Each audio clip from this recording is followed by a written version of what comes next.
বন্ধুরা, আজ আমরা এমন কিছু শিক্ষা নিয়ে কথা বলবো যা হাজার হাজার বছর ধরে মানুষকে সাহস, ধৈর্য এবং সঠিক পথ খুঁজে পেতে সাহায্য করে আসছে। শ্রীমদ্ভগবদ্গীতা শুধু একটি ধর্মীয় গ্রন্থ নয়, বরং জীবনকে গভীরভাবে বোঝার এক অনন্য দর্শন। এর প্রতিটি অধ্যায়ে এমন সব চিন্তা রয়েছে যা আজকের ব্যস্ত জীবনেও সমানভাবে প্রাসঙ্গিক। কর্মক্ষেত্রের চাপ, পারিবারিক দায়িত্ব, সাফল্য ব্যর্থতা, সম্পর্কে টানাপোড়েন কিংবা মানসিক অস্থিরতা, এসবের মাঝেও গীতার শিক্ষা মানুষকে স্থির থাকতে এবং বিচক্ষণতার সঙ্গে সিদ্ধান্ত নিতে উৎসাহিত করে। কল্পনা করুন, আপনি জীবনের এক কঠিন মোড়ে দাঁড়িয়ে আছেন। সামনে অনিশ্চয়তা, মনে ভয়, চারপাশে বিভ্রান্তি। ঠিক এমন এক পরিস্থিতিতেই কুরুক্ষেত্রের যুদ্ধক্ষেত্রে অর্জুন নিজের কর্তব্য নিয়ে গভীর দ্বিধায় পড়েছিলেন। তখন শ্রীকৃষ্ণ তাকে যে উপদেশ দেন, সেই কথোপকথনই পরবর্তীতে শ্রীমদ্ভগবদ্গীতা নামে পরিচিত হয়। এই শিক্ষাগুলো শুধু যুদ্ধের জন্য নয়, বরং প্রতিদিনের জীবনের জন্য মূল্যবান। প্রথম শিক্ষা হল নিজের কর্তব্য নিষ্ঠার সঙ্গে পালন করা। মানুষ প্রায়ই ফলাফল নিয়ে এত বেশি চিন্তা করে যে কাজের প্রতি মনোযোগ হারিয়ে ফেলে। কিন্তু গীতা মনে করিয়ে দেয়, কর্মই মানুষের প্রকৃত দায়িত্ব। ফল কখনো অনুকূলে আসতে পারে, কখনো নাও আসতে পারে, কিন্তু আন্তরিক প্রচেষ্টা বৃথা যায় না। একজন কৃষক যেমন নিষ্ঠার সঙ্গে জমিতে বীজ বপন করেন, কারণ তিনি জানেন ফসলের জন্য শুধু তার পরিশ্রম নয়, প্রকৃতির সহায়তাও প্রয়োজন, তেমনি মানুষেরও উচিত নিজের কাজ সৎভাবে করে যাওয়া। এরপর আসে ধৈর্যের শিক্ষা। জীবনে সাফল্য একদিনে আসে না। অনেক সময় বছরের পর বছর চেষ্টা করেও কাঙ্ক্ষিত ফল মেলে না। তবু যারা ধৈর্য ধরে এগিয়ে চলে, তারাই শেষ পর্যন্ত সফল হয়। একটি ছোট চারাগাছ যেমন ধীরে ধীরে বিশাল বটগাছে পরিণত হয়, তেমনি মানুষের উন্নতিও সময়সাপেক্ষ। অস্থিরতা অনেক ভালো সুযোগ নষ্ট করে দেয়, কিন্তু ধৈর্য মানুষকে সঠিক সময় পর্যন্ত টিকে থাকতে শেখায়। গীতার আরেকটি গুরুত্বপূর্ণ শিক্ষা হল সুখ ও দুঃখকে সমানভাবে গ্রহণ করা। আমরা যখন সুখ পাই, তখন ভাবি এই আনন্দ চিরকাল থাকবে। আবার দুঃখ এলে মনে হয় জীবনে আর ভালো কিছু ঘটবে না। কিন্তু বাস্তবতা হল, সবকিছুই পরিবর্তনশীল।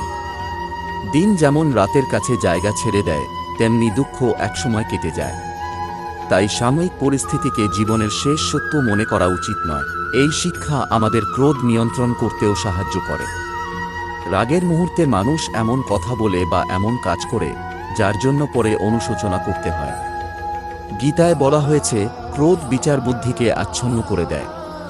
তাই কঠিন পরিস্থিতিতেও শান্ত থাকা এবং ভেবে সিদ্ধান্ত নেওয়া বুদ্ধিমানের কাজ। সংযম এমন একটি শক্তি যা মানুষকে বড় বিপদ থেকেও রক্ষা করতে পারে। লোভের প্রসঙ্গও গীতায় বিশেষভাবে এসেছে। অর্থ, সম্পদ কিংবা ক্ষমতার আকাঙ্ক্ষা স্বাভাবিক, কিন্তু যখন সেই আকাঙ্ক্ষা সীমা ছাড়িয়ে যায়, তখন তা অশান্তির কারণ হয়ে দাঁড়ায়। যে মানুষ সব সময় আরও বেশি পাওয়ার চিন্তায় থাকে, সে বর্তমানের আনন্দ উপভোগ করতে পারে না। অন্যদিকে যে ব্যক্তি কৃতজ্ঞতা জানে এবং পরিশ্রমের মাধ্যমে উন্নতি করতে চায়, তার মন অনেক বেশি শান্ত থাকে। লোভের প্রসঙ্গও গীতায় বিশেষভাবে এসেছে। অর্থ, সম্পদ কিংবা ক্ষমতার আকাঙ্ক্ষা স্বাভাবিক, কিন্তু যখন সেই আকাঙ্ক্ষা সীমা ছাড়িয়ে যায়, তখন তা অশান্তির কারণ হয়ে দাঁড়ায়। যে মানুষ সব সময় আরও বেশি পাওয়ার চিন্তায় থাকে, সে বর্তমানের আনন্দ উপভোগ করতে পারে না। অন্যদিকে যে ব্যক্তি কৃতজ্ঞতা জানে এবং পরিশ্রমের মাধ্যমে উন্নতি করতে চায়, তার মন অনেক বেশি শান্ত থাকে। গীতা মনকে নিয়ন্ত্রণ করার কথাও বলে।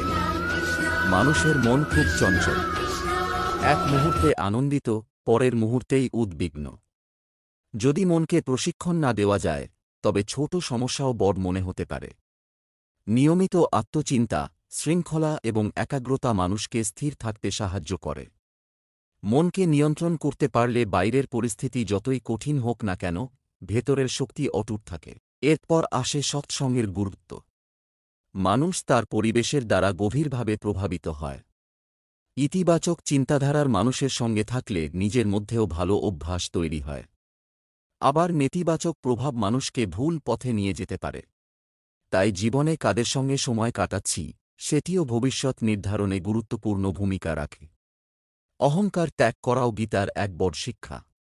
জ্ঞান, প্রতিভা বা সাফল্য মানুষকে আত্মবিশ্বাস দিতে পারে, কিন্তু অহংকার তাকে অন্যের কথা শোনার ক্ষমতা থেকে বঞ্চিত করে। বিনয়ী মানুষ সবসময় শেখার সুযোগ পায়। সে জানে পৃথিবীতে প্রতিটি মানুষের কাছ থেকেই নতুন কিছু শেখা সম্ভব। পরিবর্তনকে গ্রহণ করার কথাও গীতায় গভীরভাবে প্রতিফলিত হয়েছে। জীবন কখনো এক জায়গায় স্থির থাকে না। নতুন পরিস্থিতি, নতুন দায়িত্ব, নতুন চ্যালেঞ্জ এসবই জীবনের অংশ। পরিবর্তনকে ভয় না পেয়ে তাকে শিক্ষার সুযোগ হিসেবে দেখলে মানুষ আরও পরিণত হয়। সততা এবং ন্যায়পরায়ণতার মূল্যও গীতায় বারবার উঠে এসেছে। অসৎ উপায়ে সাময়িক লাভ হতে পারে, কিন্তু দীর্ঘমেয়াদে বিশ্বাস হারিয়ে যায়। সত্যের পথে থাকা সবসময় সহজ নয়, তবু সেটিই চরিত্রকে দৃঢ় করে এবং মানুষের সম্মান বৃদ্ধি করে। সবশেষে গীতা আমাদের আত্মবিশ্বাসের শিক্ষা দেয়। নিজের ক্ষমতাকে অবমূল্যায়ন করা যেমন ভুল, তেমনি অকারণ অহংকারও ক্ষতিকর। প্রকৃত আত্মবিশ্বাস আসে নিয়মিত চেষ্টা, অধ্যবসায় এবং সৎ উদ্দেশ্য থেকে। যে ব্যক্তি নিজের ভেতরের সম্ভাবনাকে চিনতে পারে, সে প্রতিকূল অবস্থাতেও আশা হারায় না। এই শিক্ষাগুলোর সৌন্দর্য হল, এগুলো কেবল কোনো নির্দিষ্ট সময় বা সমাজের জন্য নয়, বরং প্রতিটি যুগের মানুষের জন্য প্রাসঙ্গিক।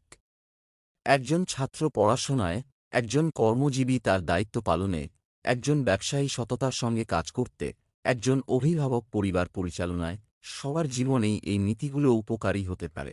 আজকের দ্রুতগতির পৃথিবীতে আমরা প্রায়ই মানসিক চাপ, প্রতিযোগিতা এবং অনিশ্চয়তার মুখোমুখি হই।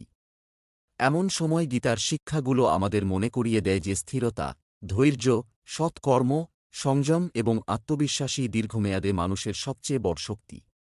বাইরের পরিস্থিতি সবসময় আমাদের নিয়ন্ত্রণে থাকে না, কিন্তু নিজের মনোভাব, সিদ্ধান্ত এবং আচরণ অনেকটাই আমাদের হাতে। এই কারণেই গীতার উপদেশ শুধু অতীতের ঐতিহ্য নয়, বর্তমানের জীবনযাপনেরও মূল্যবান দিশা।